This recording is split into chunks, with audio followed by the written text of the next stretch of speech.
that's pretty much what I thought about the Blair Witch Project. Overall, when you got movies like that don't have to cost a lot of money, for some reason they seem to be where the producers and director are more creative, where they only have a certain set of things to rely on, a certain set of things to go with.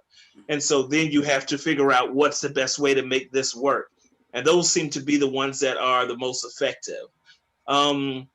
Next, we'll go just through for a second with the Texas Chainsaw Massacre.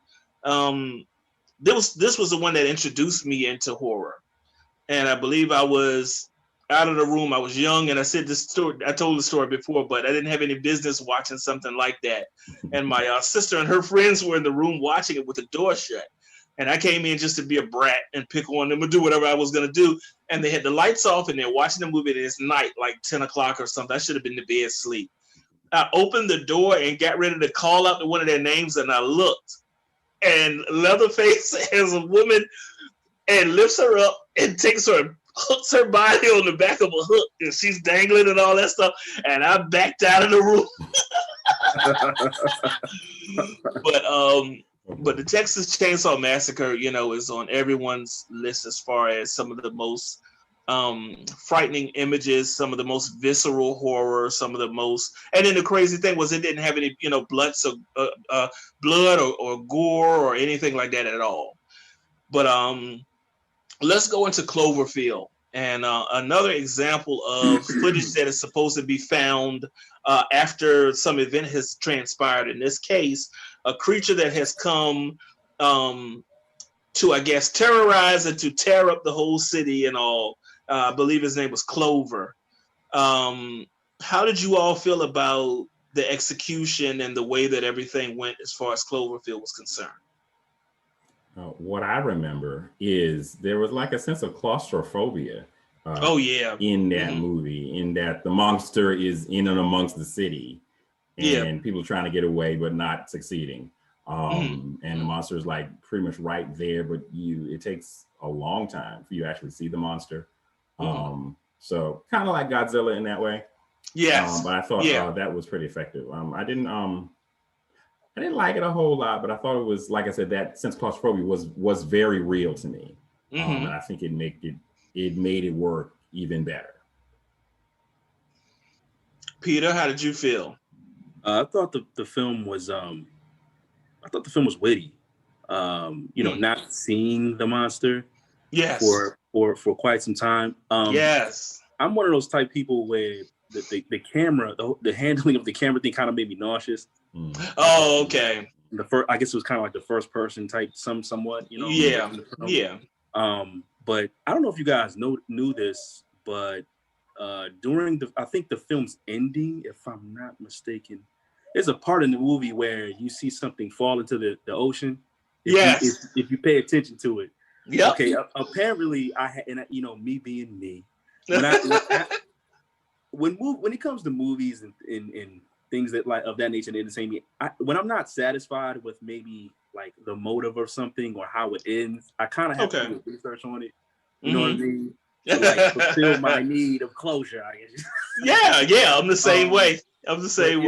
Right. So I was on YouTube and I actually, I found out that I don't know why, but apparently some type of satellite fell into the ocean and it like stirred the monster up or something like that. Right. Or at least that's what I was, led to believe, or to my understanding. That's what happened. So just to put that out there. I like the way that they had Clover look. I thought that it was really original.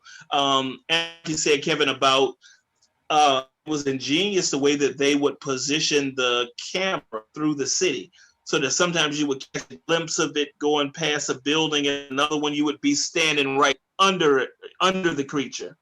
And the way that everyone reacted when they first saw it, and when I think the statue fell or something like that, like the part that you saw from the trailer that kind of started it all up and everything,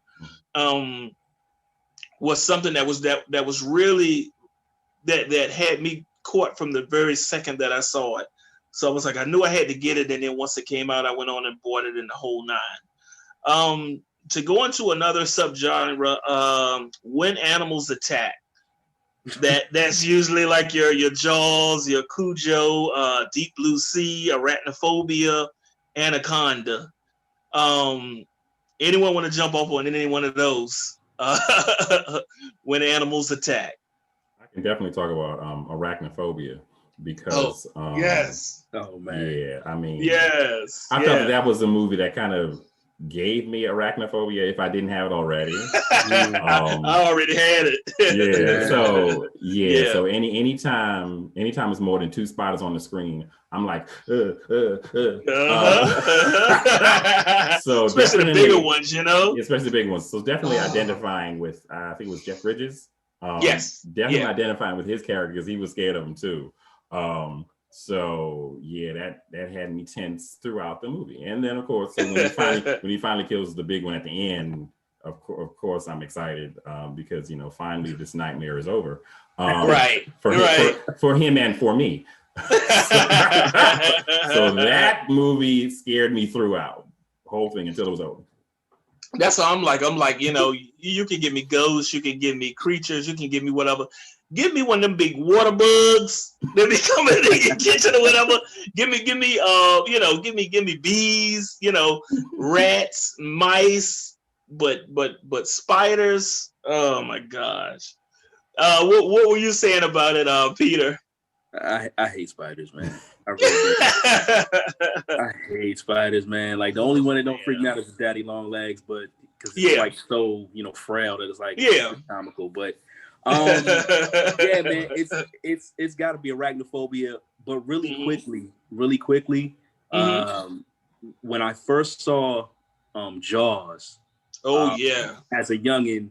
And I understand that movie. That movie came out. Did it come out in the 70s or 70s? Yeah. Okay, so I think I either saw, I don't know if it was 2 or I saw the original, but just in like the late 80s when I was smaller. Okay. So after I saw, I don't know which one it was, but as a kid, why was I scared of that? like don't get me wrong. It's a classic. I'm not saying that it wasn't scary, but like, the mentality of when you're a kid and you watch something like that, and I'm scared to go to sleep. Why? A shark can't come to bed. I mean, come on. Right. When you said that, the whole animals attacking, I started thinking about Jaws, and I started thinking about like kids are just like, Yeah, we take everything to heart. Whatever it is, no matter what it is, no matter what situation you have to be in to get it to come there, we pass all of that up. And see, my peeps used to take me to the beach all the time. Oh man. And you get in the water, but you wouldn't get in above your knee, and then you wouldn't get in above your calf. You know what I'm saying? But out of everything that we name, I personally think that Jaws may be one of the most perfectly made horror movies.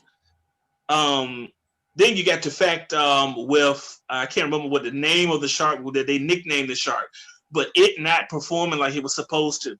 Having times that it would just kind of tip over instead of staying afloat, or times that it would sink and they lost it and had to create another one. Spielberg had to go through so much just to get that movie to be finally made and finally a wrap. And so I did not know that.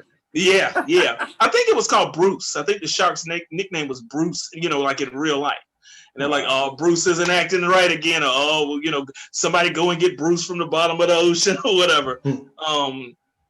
But Roy Scheider played Chief Brody.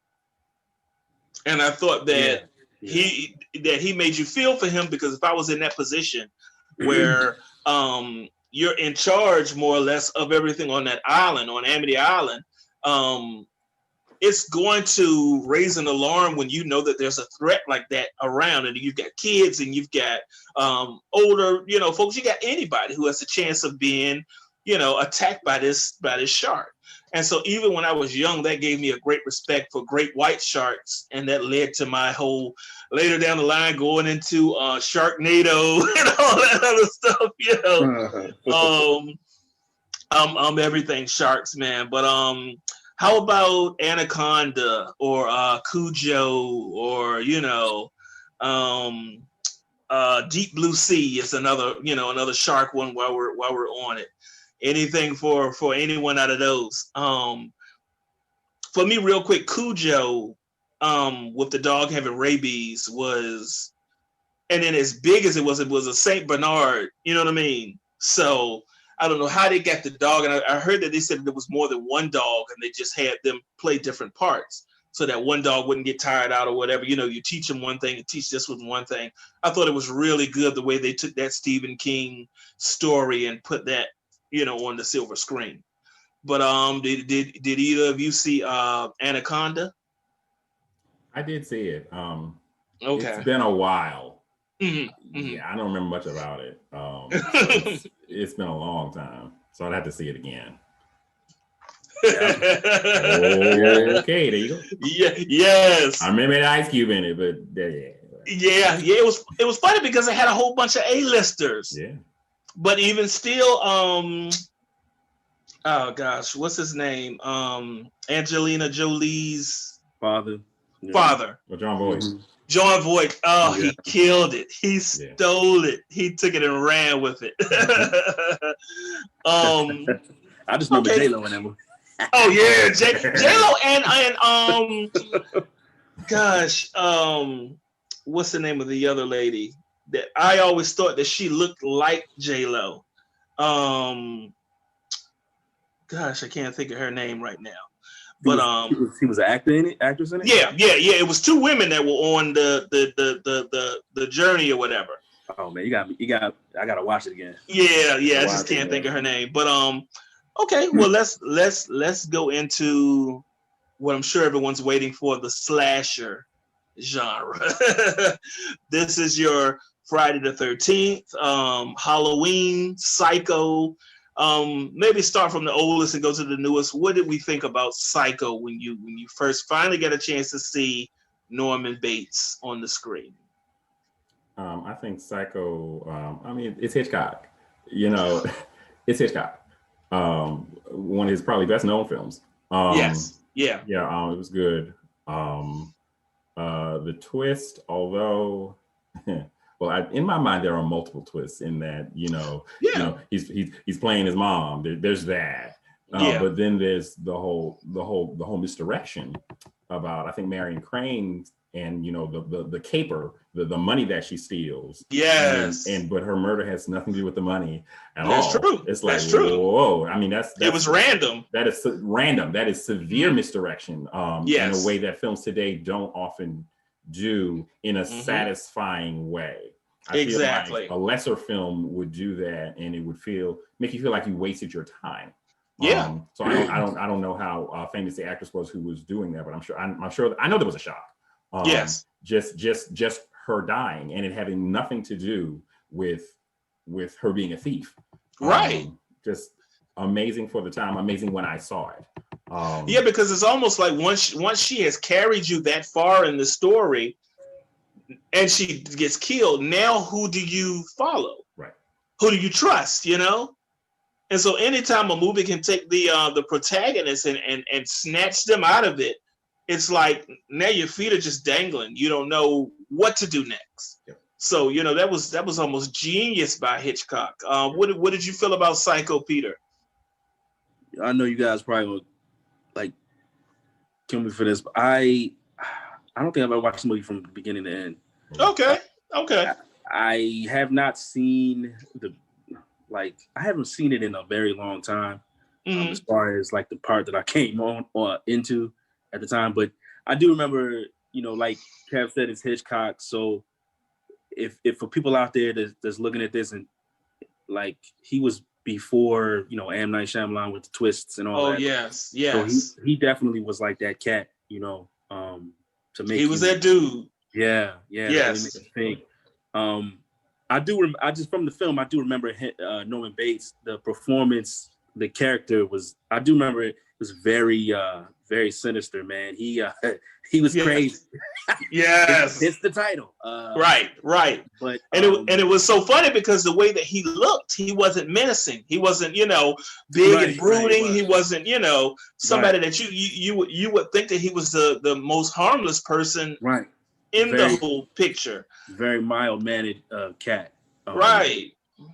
But I mean, you know, like I said, I really have to go back and really watch that film to really critique it in the way that I could. Gotcha. Real quick on that, there's a movie that I have, and I think it's called Hitchcock, where Anthony Hopkins plays Hitchcock, and it teeters over it, huh?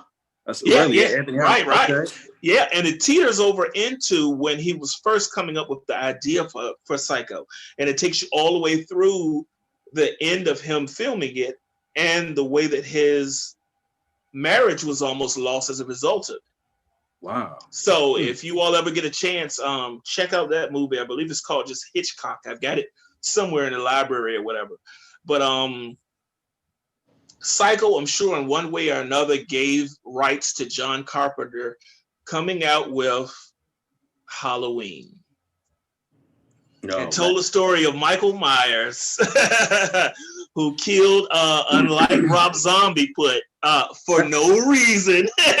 Didn't have nothing to do with being bullied. Didn't have nothing to do with his family saying a bunch of 4-letter words. It was just a good question about why and what makes horror and what makes evil, and what, there are no limitations, and just the way that mask looked, and the way that Jamie Lee Curtis did her thing. I think that might have been her first role or something like that. What do either of you have to spill on what might be the largest movie that we discuss in this whole discussion? Well, I feel that, lots of movies owe what they are to Halloween. Especially Friday the 13th. I can see where other films don't really measure up. And as old as Halloween is, it's amazing. I believe that is one that has stood the test of time. Yes. And there's like a sense of, like you were mentioning, Javon, why is it killing these people?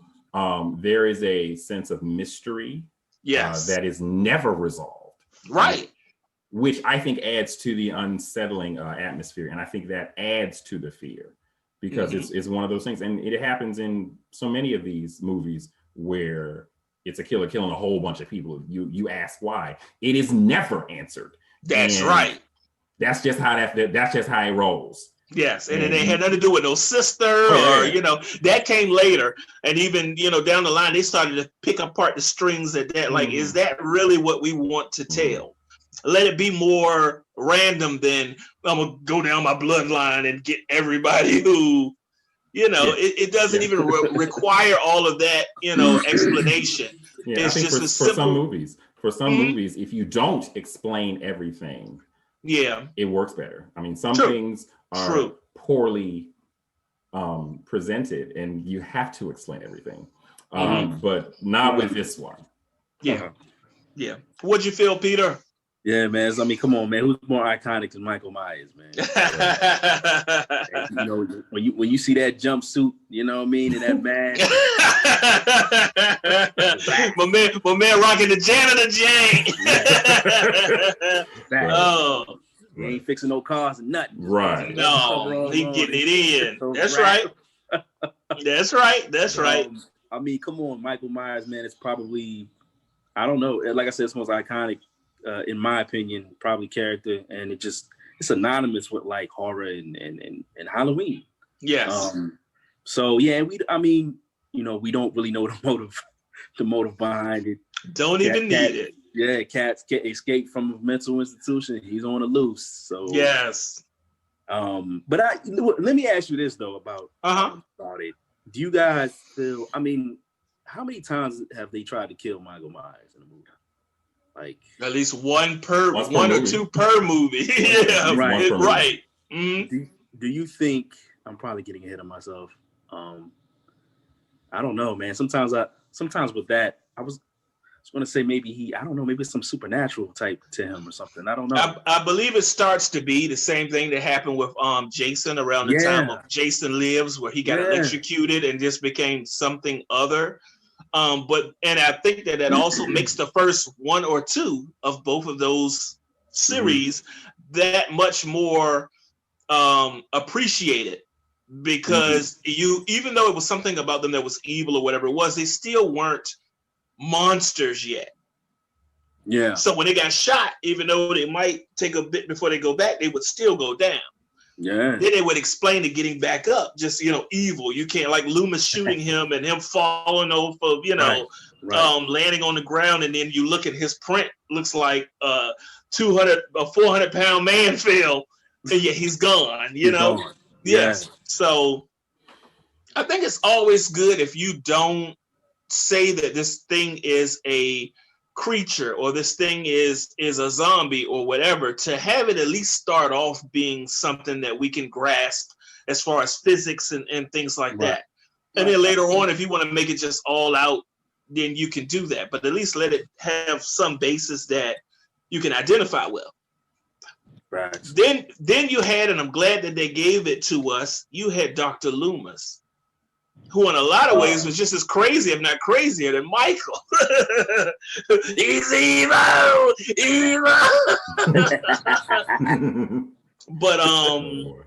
But yeah, that was just to see the two of them go back and forth. And then even with that case, through the first 3, if not 4 sequels, really gave you a chance to see where they have those horror movies that you have the creature or the killer and then have someone that's going against him, and they keep on having rematches. They keep going back at it again. You know what I'm saying? Mm-hmm. And that goes right into the next holiday-themed horror movie, which is Jason Voorhees' Friday the 13th. For me, Friday the 13th Part 2 is my favorite and probably scariest horror movie of all time. And it's because, once again, like I said, we used to play in the woods. This is a guy with a bag over his head that's deformed. And if you come into his woods, you're not going to make it out. The way that he even ran back then. This is before he started doing the cool kind of lumbering after you, No, he was all out getting it. He was young and the whole nine. Of course, we have the part with the first one where his mom wound up being the killer. And that one had its own good parts. It had Kevin Bacon. It had a lot of creative ways that she wound up getting, getting her victims. And then, of course, the reveal that it was his mom and she was the one doing all of it. But for me, terror lies in Part 2 and beyond. How do either of you feel about Friday the 13th as its own thing, or about Jason, or about anything that series encompasses? You can take it, Peter. Man, when you ask these questions, my mind, like as you're talking, my mind starts just go off into the entire spectrum of it. Like, right, man, I mean, we could talk about Freddy versus Jason, and in the fact that, like when he sees water, he's struck with right fear. Yeah, you know what I mean? Yeah, because he was drowned, Yeah, what I mean? So it's like, I think about that, I think about the character, and that's what I say. It's like, to me, I think Jason is kind of like supernatural with it, man. You can't try to kill him. And I was thinking about another thing too. I recently was watching or looked at an art. I don't know what. I think it was on YouTube, something like that. They actually have a life-size. Did you hear about that? The life-size Jason statue that sits at the bottom of Crystal Lake. Yes. Yeah, I posted it on Facebook a while ago. Okay. All right, man, it looks crazy. Kev, you gotta Google this, man. It looks crazy. It's crazy. Okay. Yes. Where is it's a Crystal Lake, but where is it? Like in Michigan? Where is it at? I forgot. I can look that up, but right off the top, I can't recall. Yeah, but like I said, the second that I saw that picture, I stopped what I was doing and posted that on Facebook. Because even back then, I was just all things, Jason. Let's tip over into Asian horror, and Kev, we'll start with you. Out of any of this subgenre, what comes to mind? The Ring, The Grudge, you've got Train to Busan, you've got The Wailing, you've got Shudder, but I think everybody at least immediately I call. How do you feel about the Asian influence in horror?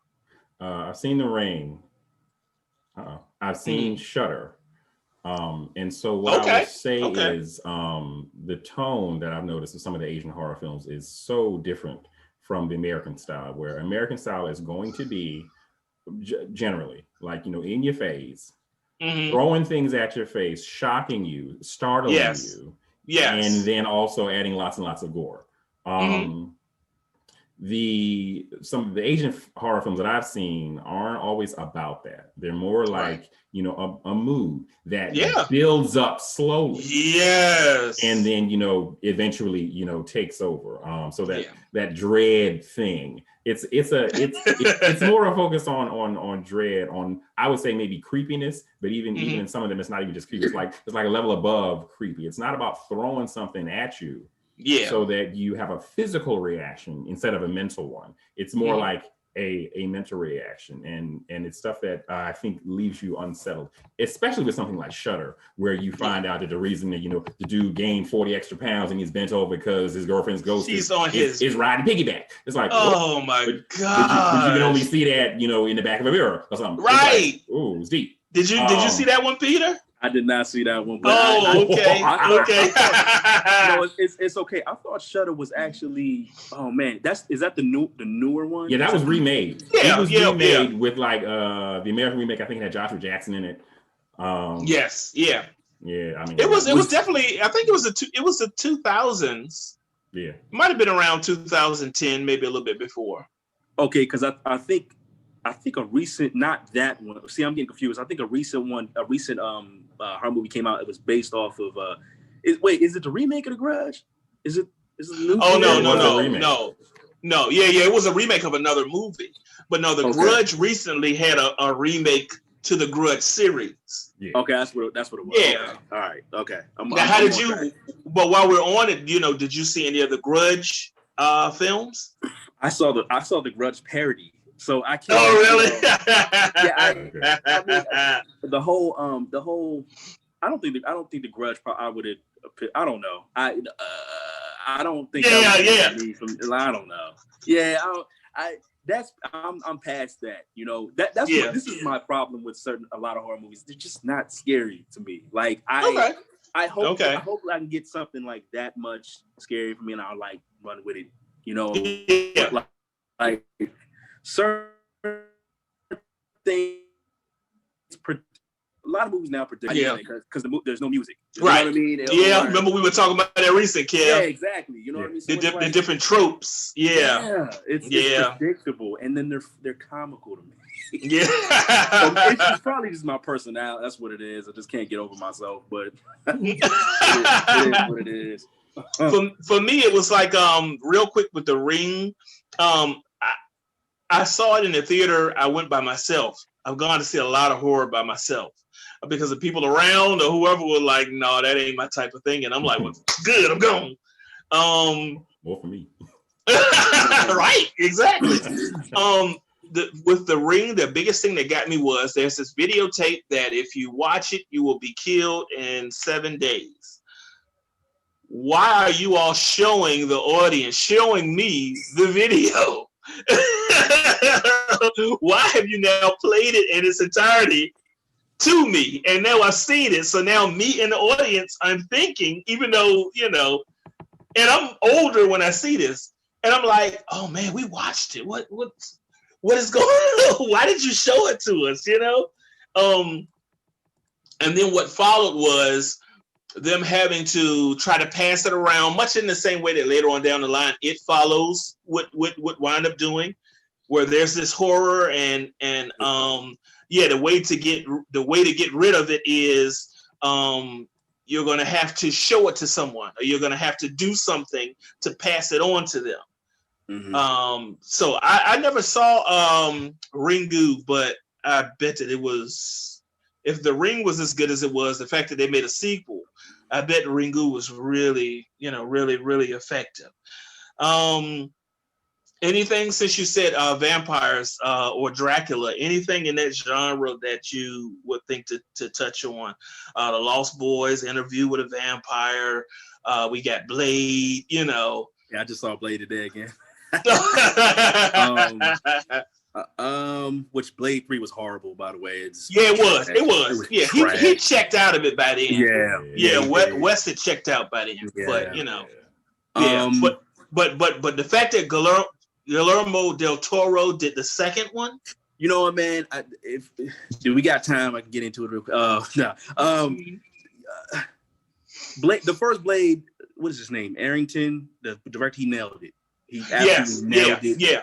That movie, and a lot of people fall short because they don't realize that was one of the first updated Marvel live-action movies that I've read that saved the franchise. People don't understand exactly. They won't give credit. Yes, thank you. They have to do that and go back and give the movie just dues. Yeah, he nailed it with that movie. That movie was, to this day, I can watch it. Salute. Yes. The second one, Del Toro. It was a good film. It was. I would just say that it was a good film. I thought it was a good film, and it actually was kind of. I know y'all probably gonna be looking at me like, "Are you serious?" To me, that movie was actually kind of scary.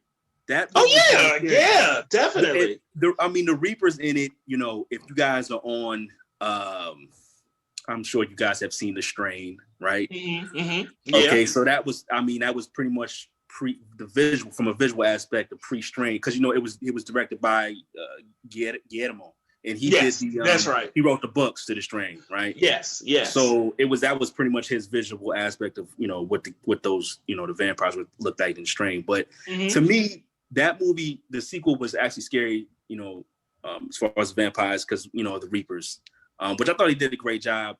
Yeah. But like we just said real quick, by the third one, he checked out. But I will say this: the third one, in my opinion, should have been the biggest one, because he's fighting Dracula, man. Exactly. I mean, come on, Blade fighting Dracula. That has to be like nuclear war, man. Yeah, it was supposed to be. It was supposed to be. Yeah. And it's like the execution. And it's funny because the third one was playing off of comedy, in my opinion. Like, the first one was, he put a stamp in it. The second one was scary. And this is my opinion. The second one was scary. And then the third one came out. And because, it had, Van Wilder in the movie. Ryan Reynolds wasn't playing Van Wilder, but it's just the fact that, he added that. He's got the one-liners. He's got the the comebacks, and exactly. And it just, I don't know, man. It just didn't connect for me. I didn't like it. I just didn't like it. But so I would say probably, I don't know, to answer your question. Real quick, I'm sorry. Netflix. Oh man, what was it called? It was a recently they produced a Dracula, but it was what was it called? Did y'all see I know what you're talking about. It was a show. It was like 3. Yeah, it was a series. Yeah. I saw all but the final one. But I thought it was a good retelling of the famous tale and everything. Yeah. Hey, Kev, if you haven't seen it, I recommend that you see it. At least watch the first one. At least do that. Just to see if it grabs you. Yeah. Because called Dracula. I believe it probably was. We can look it up. Yeah. But people who are watching this, man, if you haven't seen it, go see it. Because it was really good. It was really good. I thought that they should have. I know, to play things out, maybe you want to stretch it out, but they could have went more than 3 episodes with that. Sure. Yeah. Because the third, I think the end of the second one, and that's where, I think if it was in the second one, I'm not sure, but if that's the twist, there's a twist in it. Yeah. So, which I thought was dope. By the way. Okay. I liked it. So that would probably be like the most recent one besides Blade Out that I like. Well, Kev, any vampire ones caught your attention in the past or now, or anything while we're in this? I was about to say Twilight, but never mind that. But no. Don't you do that? Right. No. To be serious, it was in my mind. I may have to pick it up later, but come back to me on that, please. Okay. Oh wait, real quick. 30 Days a Night was actually a scary movie. Oh yeah. Yeah, that was Josh Hartnett. Yeah. Okay. Yeah. Oh man, that was a good movie. Yeah, because of this, it was the situation that a remote town was put in, and it's Alaska. Yeah, nobody can hear you scream and like they invaded the. I didn't like that. Like I liked it. Yeah, you know what I mean. But it was creepy. It was like, yeah, it really was effective. Yes, and the way it was all hiding up in the attic and kind of. Yeah, that to me that actually was a scary movie. The main vampire has got one of the women pinned down, and he's getting ready to attack her, and she's like thinking of what to do, and so she calls up to God, and she says something like, "God, help me!" Yeah. And he looked up in the sky, and then looked back at her and said, "No God." Yeah, and it killed her. And it's like, whoa. Yeah, that was a hook. You know what I mean? For me too. Yes. Yeah, I was like, wow, they went right.